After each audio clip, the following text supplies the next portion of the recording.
আসসালামু আলাইকুম।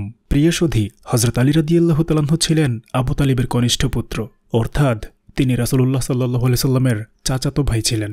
সুতরাং তাদের বংশতালিকা এক ও অভিন্ন বলে হাদিসে বর্ণিত রাসূলুল্লাহ সাল্লাল্লাহু আলাইহি সাল্লামের বংশতালিকাই এখানে আমরা উল্লেখ করছি। মুহাম্মদ সাল্লাল্লাহু আলাইহি সাল্লাম ইবনে আব্দুল্লাহ ইবনে আব্দুল মুত্তালিব ইবনে হাশিম ইবনে আব্দে মনাফ ইবনে কুসাই ইবনে কেলাব ইবনে মুর্রা ইবনে কাব ইবনে লোয়াই ইবনে গালিব ইবনে ফেহের ইবনে ক্যারাইশ। উল্লেখ্য যে এটা থেকেই কুরাইশ বংশ। ইবনে মালিক ইবনে নাজার ইবনে কেনানা ইবনে খুজাইমা ইবনে মুর্দিকা ইবনে ইলাস ইবনে মুজার ইবনে নাজার ইবনে মাআদ ইবনে আদনান। মোট কথা, মক্কার প্রসিদ্ধ ও শ্রেষ্ঠ কুরাইশ বংশে হযরত আলী রাদিয়াল্লাহু তাআলা আনহু জন্মগ্রহণ করেন। পবিত্র নগরী মক্কায় কুরাইশ বংশের প্রভাব ছিল সর্বাধিক। এ কারণে খানায়ে কাবার তত্ত্বাবধানের অধিকার তাদের হাতেই ছিল, আর এটাই ছিল আল্লাহর ঘর কাবার অবস্থিতি মক্কা নগরীর বিশেষত্ব ও শ্রেষ্ঠত্বের কারণ। তাই কাবার তত্ত্বাবধায়ক ও কুরাইশদের মর্যাদা ও শ্রেষ্ঠত্ব ছিল আরব দেশে সর্বজন স্বীকৃত। এই জন্যই কুরাইশরা মক্কার যাবতীয় রাষ্ট্রীয় কাজ পরিচালনা করত। কুরাইশ বা ফেহেরের নিম্নতন ষষ্ঠ বংশধর কুসাই ছিলেন একজন প্রতিপত্তিশালী প্রসিদ্ধ লোক। তিনি অনেক চড়াই উতরের মধ্য দিয়ে মক্কা নগরীর নেতৃত্ব পদ লাভ করেন। ফলে কাবাঘরের হেফাজত, খিদমত, চাবি সংরক্ষণ, কাবাঘরের সমাগত তীর্থযাত্রীদের বাসস্থান, খাদ্য ও পানীয়ের ব্যবস্থা, সমর আয়োজন ও যুদ্ধে সৈন্য পরিচালনা, যুদ্ধের পতাকাবাহীর হাতে পতাকা প্রদান, সভামঞ্চে সভাপতিত্ব ও পঞ্চ অধিকার তারই হাতে চলে আসে। 480 খ্রিস্টাব্দে কুসাইয়ের এই গৌরবময় জীবনের অবসান ঘটলে তার জ্যেষ্ঠ পুত্র আব্দুদ্দার এই সকল ক্ষমতার অধিকারী হন। আব্দুদ্দারের মৃত্যুর পর তার পুত্রগণ অল্পবয়স্ক থাকায় সকল ক্ষমতা কনিষ্ঠ ভ্রাতা আব্দে মনাফের হাতে চলে আসে। বস্তুত আব্দে মনাফ ছিলেন আব্দুদ্দারের চেয়ে অধিক কর্মকুশল ও প্রতিপত্তিশালী। তাই আব্দুদ্দারের পুত্রগণ পরিণত বয়সে হারানো ক্ষমতা পুনরুদ্ধারের চেষ্টা করেও ব্যর্থ হয়ে যায় এবং আব্দে মনাফের পুত্রগণই মক্কা নগরীর উপর সর্বময় কর্তৃত্ব বহাল রাখতে সক্ষম হন। কিন্তু এর ফলে কুসাইয়ের বংশধরগণের মধ্যে দুইটি প্রতিদ্বন্দ্বী শাখার সৃষ্টি হয় এবং কুরাইশ বংশের অন্যতম শাখা এই প্রতিদ্বন্দ্বীদের সমর্থনে বিভক্ত হয়ে পড়ে। তখন একটি আত্মঘাতী গৃহযুদ্ধের সম্ভাবনা সৃষ্টি হয়, কিন্তু একটি সালিসি মীমাংসায় বিবাদ মিটিয়ে ফেলা হয়। এই মীমাংসায় আব্দে মনাফের পুত্র হাশেমের হাতে কাবাঘরের তীর্থযাত্রীদের খাদ্য ও পানীয় সরবরাহের অধিকার লাভ হয়, আর আব্দুদ্দারের বংশধরেরা অন্যান্য অধিকার প্রাপ্ত হন। তীর্থযাত্রীদের খাদ্য ও পানীয় সরবরাহের ব্যাপারটিই ছিল কাবাঘরের আয়ের মূল উৎস। হাশেম এই অধিকারটি অল্পকালের মধ্যেই লাভ করে সমৃদ্ধশালী হয়ে ওঠেন। পক্ষান্তরে আব্দুদ্দারের বংশধরদের হাতে ন্যস্ত অধিকারগুলো তাদের আর্থিক অবস্থার উন্নতি করতে ব্যর্থ হওয়ায় তাদের প্রভাব ও প্রতিপত্তি ক্রমান্বয়ে দুর্বল হয়ে পড়ে। ফলে হাশেম বংশীয় লোকদের প্রতি দিন দিন তাদের ঈর্ষাও বেড়ে চলে। অন্যদিকে হাশেমের আর্থিক অবস্থার উন্নতি এবং ক্রমবর্ধমান প্রভাবে ভ্রাতুষ্পুত্র উমাইয়াকে মনোপীড়া প্রদান করে। উমাইয়া ছিল হাশেমের ভাই আব্দে শামসের পুত্র। চাচার প্রতি তার এই হিংসা বিদ্বেষ বংশানুক্রমে চলতে থাকে। হাশেমের মৃত্যুর পর তার সুযোগ্য পুত্র আব্দুল মুত্তালিব পিতার স্থলাভিষিক্ত হন। পক্ষান্তরে উমাইয়ার পুত্র হার্ব পিতার যে হিংসা বিদ্বেষের উত্তরাধিকারী হয়, এতে প্রতি পদে পদে সে আব্দুল মুত্তালিবের বিরোধিতা করার সুযোগ খোঁজে। কিন্তু স্বনামধন্য পিতার নাই আব্দুল মুত্তালিবও ছিলেন বিভিন্ন মহৎ গুণের অধিকারী। তিনি খানায় কাবার সমাগত তীর্থযাত্রীদের খাদ্য ও পানীয় সরবরাহ এবং সমাদরের ব্যবস্থা রাজোচিত উদারতা ও সমারোহের সাথে করতেন। তাছাড়া মদিনার শক্তিশালী খাজরাজ বংশ ছিল তার মাতুলকুল। এদিকে তিনি মক্কার অন্যতম শক্তিশালী ও প্রসিদ্ধ খোজাইয়া গোত্রের সাথে সন্ধি স্থাপনপূর্বক মিত্রতা গড়ে তুলেছিলেন। উদারতা ও মহৎ চরিত্রগুণে তিনি কুরাইশ বংশের অন্যতম শাখায়ও প্রভাব বিস্তার করতে সক্ষম হয়েছিলেন। তারা এই সমস্ত মহৎ চরিত্রগুণ দেখে তাকে অত্যন্ত সম্মানের চোখে দেখে। ফলে বিদেশিরা আব্দুল মুত্তালিবকে মক্কায় রাজা মনে করে। এমনকি ইয়ামনের রাজা আব্রাহা বিরাট হস্তি বাহিনী নিয়ে কাবাঘর ধ্বংস করতে এসে মক্কার প্রধানদেরকে তার সমর্থনের আহ্বান জানায়। তখন আব্রাহা আব্দুল মুত্তালিবকেই মক্কার প্রধানদের মুখপাত্র এবং শ্রেষ্ঠ নেতা হিসেবে চিহ্নিত করে এবং রাজকীয় সম্মান প্রদর্শন করে। কিন্তু তার এই যশ ও গৌরব উমাইয়ার পুত্র হার্বকে আরও ঈর্ষান্বিত ও বিদ্বেষপরায়ণ করে তোলে। অবশেষে সে হিতাহিত জ্ঞানশূন্য হয়ে একদিন মর্যাদার প্রতিযোগিতা সভা আহ্বান করে। সে সময় মর্যাদার প্রশ্নে এইরূপ সভা আহ্বানের প্রথা প্রচলিত ছিল আরবে। এই জাতীয় সভার প্রতিদ্বন্দ্বীগণ নিজেদের কার্যাবলী বর্ণনা করত। গভীর মনোযোগের সাথে বিচারকগণ তাদের কার্যাবলী ও গুণাবলীর বিচার করে একজনকে শ্রেষ্ঠ বলে ঘোষণা করতেন। ইতোপূর্বে হার্বের পিতা উমাইয়া হাশেমের বিরুদ্ধে অনুরূপ প্রতিযোগিতা সভা আহ্বান করে পরাজয় বরণ করেছিল এবং প্রতিযোগিতার পূর্বে হাশেম কর্তৃক আরোপিত শর্তানুযায়ী সুদীর্ঘ 10টি বছর সিরিয়ায় নির্বাসিত জীবনযাপন করেছিল। তখন সে পরাজিত উমাইয়ার ঈর্ষাকাতর পুত্র হার্ব আব্দুল মুত্তালিবের বিরুদ্ধে মর্যাদার প্রতিযোগিতা সভার আহ্বান করে, কিন্তু সালিসি বিচারে আব্দুল মুত্তালিব শ্রেষ্ঠ বলে ঘোষিত হলেন। এর ফলে ক্রুব্ধ পরাজিত হার্ব চিরতরে আব্দুল মুত্তালিবের সাথে সংস্রব ত্যাগ করে। এই হার্বের পুত্র ছিলেন কুরাইশদের সুবিখ্যাত নেতা আবু সুফিয়ান। আর মক্কার রাজা বলে স্বীকৃত সর্বজন বরেণ্য আব্দুল মুত্তালিবেরই পুত্র ছিলেন হজরত রাসূল করিম সাল্লাল্লাহু আলাইহি ওয়াসাল্লাম ও মুসলিম জাহানের চতুর্থ খলিফা হজরত আলী রাদিয়াল্লাহু তাআলা আনহু। আব্দুল মুত্তালিবের পুত্র সন্তান ছিলেন 11 জন। এর মধ্যে আবদুল্লাহ, আবু তালিব, হামজা, জুবাইর ও আব্বাস নানা কারণে জনপ্রিয়তা লাভ করেন।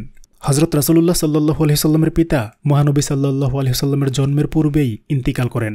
হজরত হামজা রাদিয়াল্লাহু তাআলা আনহু ইসলামের একজন খাঁটি খাদেম এবং বীর যোদ্ধা ছিলেন। ঐতিহাসিক উহুদের যুদ্ধে এই মহাবীর শাহাদত বরণ করেন। প্রথম দিকে হজরত আব্বাস রাদিয়াল্লাহু তাআলা আনহু ইসলাম কবুল না করলেও তিনি ছিলেন রাসূলুল্লাহ সাল্লাল্লাহু আলাইহি ওয়াসাল্লামের বিশেষ শুভাকাঙ্ক্ষী ও পৃষ্ঠপোষক। পরবর্তীতে তিনি ইসলাম গ্রহণ করেন। তারই পুত্র হজরত আবদুল্লাহ ইবনে আব্বাস রাদিয়াল্লাহু তাআলা আনহু কোরআনে পাকের তাফসির কারকদের শিরোমণি বলে ইসলামী দুনিয়ায় সুবিখ্যাত হন। তার বংশধরগণই ছিলেন বাগদাদের গৌরবময় আব্বাসীয় খিলাফতের প্রতিষ্ঠাতা। হজরত আলী রাদিয়াল্লাহু তাআলা আনহুর স্বনামধন্য পিতা আবু তালিবের প্রকৃত নাম আবদে মনাফ। তার কুনিয়াত বা ডাকনাম আবু তালিব। তিনি এই ডাকনামেই ইতিহাসে বিখ্যাত হয়ে আছেন। তিনিই আব্দুল মুত্তালিবের মৃত্যুর পর পিতৃহীন হজরত মুহাম্মদ সাল্লাল্লাহু আলাইহি ওয়াসাল্লামের প্রতিপালনের ভার গ্রহণ করেন। অভিভাবক এই চাচাকে রাসূলুল্লাহ সাল্লাল্লাহু আলাইহি ওয়াসাল্লাম খুব সম্মান করতেন। আবু তালিবের ছিল 4 পুত্র ও 2 কন্যা। তাদের পরস্পরের বয়সের ব্যবধান ছিল 10 বছর।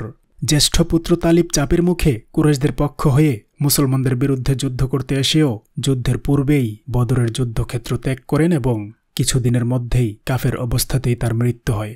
তালিবের ছোট আকিল রাদিয়াল্লাহু তাআলা আনহু, তার ছোট হজরত জাফর তাইয়ার রাদিয়াল্লাহু তাআলা আনহু এবং সর্বকনিষ্ঠ হজরত আলী রাদিয়াল্লাহু তাআলা আনহু। আবু তালিবের প্রথম পুত্র তালিব ছাড়া বাকি 3 জন ইসলাম গ্রহণ করে বিভিন্ন উপায়ে ইসলামের বহু গুরুত্বপূর্ণ খিদমতে নিয়োজিত থাকেন। আবু তালিবের জ্যেষ্ঠ কন্যা উম্মে হানি ইসলাম গ্রহণ করেছিলেন। কনিষ্ঠা কন্যা জামানার ইসলাম গ্রহণ সম্বন্ধে ইতিহাসে মতভেদ দেখা যায়। হজরত আলী রাদিয়াল্লাহু তাআলা আনহুর মহিয়সী মাতা ছিলেন ফাতিমা বিনতে আসাদ ইবনে হাশেম।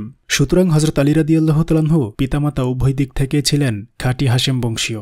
হজরত আলী রাদিয়াল্লাহু তাআলা আনহুর মামা আসাদের পুত্র হুনাইন নিঃসন্তান অবস্থায় ইন্তেকাল করার পর হাশেমের বংশধররা শুধু আব্দুল মুত্তালিব থেকেই চলতে থাকে। সুতরাং এরপর হাশেম বংশীয় হতে হলে আব্দুল মুত্তালিবের সন্তান হওয়া অবধারিত হয়ে যায়। পুণ্যবতী ফাতিমা বিনতে আসাদ রাদিয়াল্লাহু তাআলা আনহা ইসলাম গ্রহণে ধন্য হয়ে মদিনায় হিজরত করেন। চতুর্থ হিজরিতে মদিনায় তার মৃত্যু হয়। হজরত নবী করিম সাল্লাল্লাহু আলাইহি ওয়াসাল্লাম চাচা আবু তালিবের চেয়েও চাচি ফাতিমা বিনতে আসাদের স্নেহ বাৎসল্য ও সদ্যপহরের প্রশংসা অধিক পরিমাণে করতেন। ফাতিমা বিনতে আসাদ রাসূলুল্লাহ সাল্লাল্লাহু আলাইহি ওয়াসাল্লামকে অত্যাধিক স্নেহ করতেন এবং সবসময় তার সাহায্য করার জন্য নিজেও উদ্যোগী ছিলেন। এই কাজে স্বামী আবু তালিব উৎসাহ দান করতেন। এই কারণেই তিনি চাচি আম্মা ফাতিমার ইন্তিকালে ঠিক ততটুকু ব্যথিত ও শোকাতুর হয়েছিলেন যতটুকু মা আমিনার ইন্তিকালে হয়েছিলেন। প্রায় সময় রাসূলুল্লাহ সাল্লাল্লাহু আলাইহি ওয়াসাল্লাম বলতেন, চাচি আম্মা ফাতিমা বিনতে আসাদের ইন্তিকালেই আমি যেন সত্যিকারের জননী হারা হয়েছি।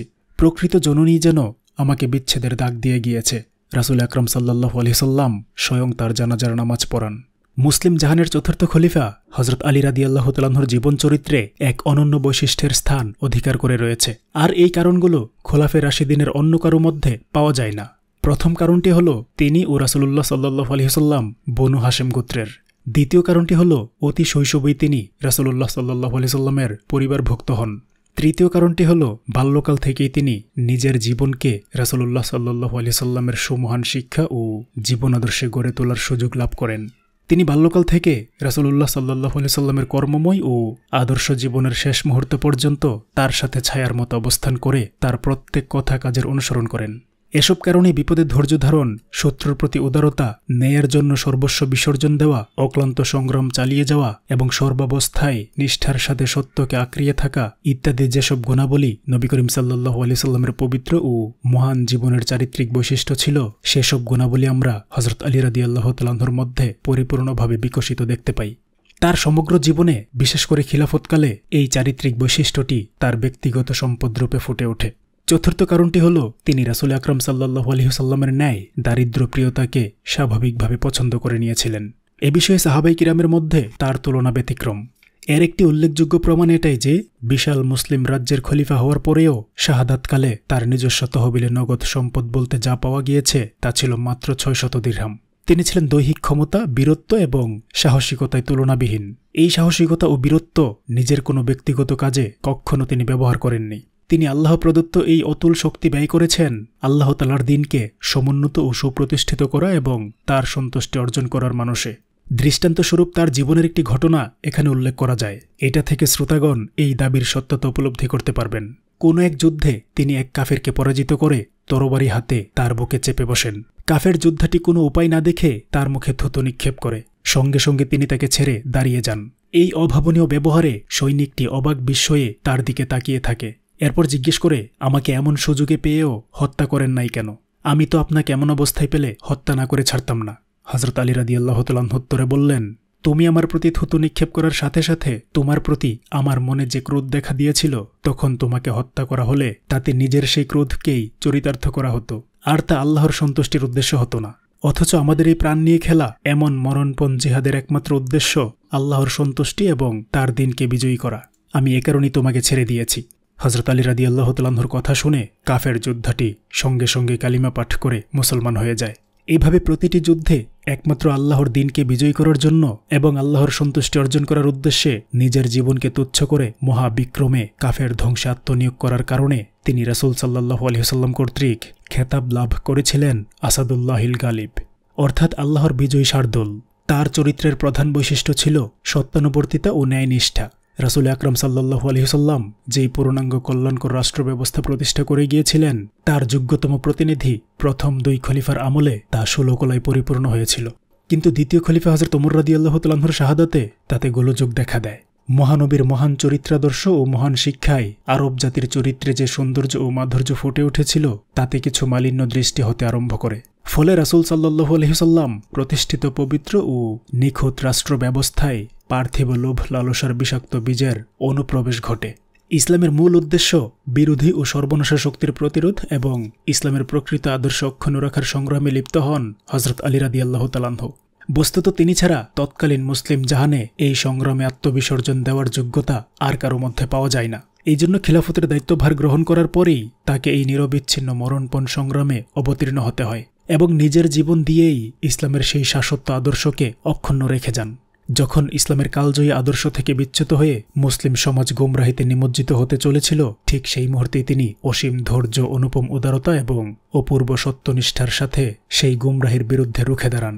হযরত আলী রাদিয়াল্লাহু তাআলা আনহুর সেই প্রাণপণ সংগ্রাম ও সাধনার আরেকটি দিক দেখা যায় তার সুযোগ্য পুত্র ইমাম হোসেন রাদিয়াল্লাহু তাআলা আনহুর সংগ্রামে। তিনি অবতীর্ণ হয়েছিলেন অন্যের বিরুদ্ধে আপোষহীন সংগ্রামে, যেই সংগ্রামের পরিসমাপ্তি হয়েছিল তার শাহাদতে। এ কারণেই জগতে কারবালার কাহিনী আত্মত্যাগের সুমহান উৎস হিসেবে উজ্জ্বল হয়ে রয়েছে।